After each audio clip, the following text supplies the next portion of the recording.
تريد النجاح؟ اصمت. لديك مشروع؟ اصمت. لديك فكرة عمل؟ اصمت. السلام عليكم ورحمة الله تعالى وبركاته. soo dhawaada saaxiibayaal.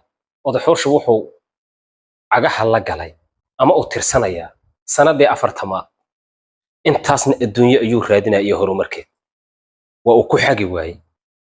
Waxa uu fahmi la'aa meesha ibaahashu ka calowday. Dadku waa labo. Ruux maskax buu keenaa. Asuu ku intifaaca aakhiri adduun. ruuxna maskax oo ruux kale la yimid buu wax ka dhex arkaa oo xogtiisa ka dhex helaa ruuxna waxba la yiraahdaa damani waxba ma arko taydii waan seegay 40 sano oo xuurtiisii wuu seegay damani inuu san ahayn wuu isku tilmaamaa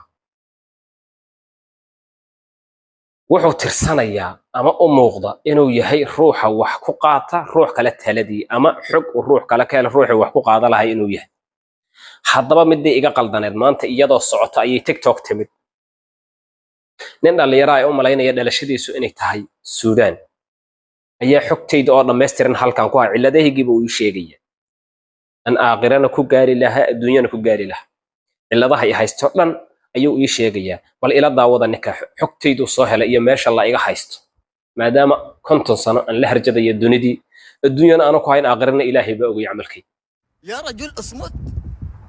تريد النجاح؟ اصمت. لديك مشروع؟ اصمت. لديك فكرة عمل؟ اصمت. تريد أن تشتري منزلا؟ اصمت. تريد الزواج؟ اصمت. الوصول إلى وجهتك؟ اصمت خلاص. لا تعلم أحد، لا تعلم أحد. خلاص. عدم نجاح مشروعك لأنك قلت. عدم الوصول إلى وجهتك لأنك قلت. العدم بأنك لن تأخذ منزلا لأنك قلت. العدم بأن ليس لديك سيارة لأنك قلت. فكل شيء تقوله يفنى.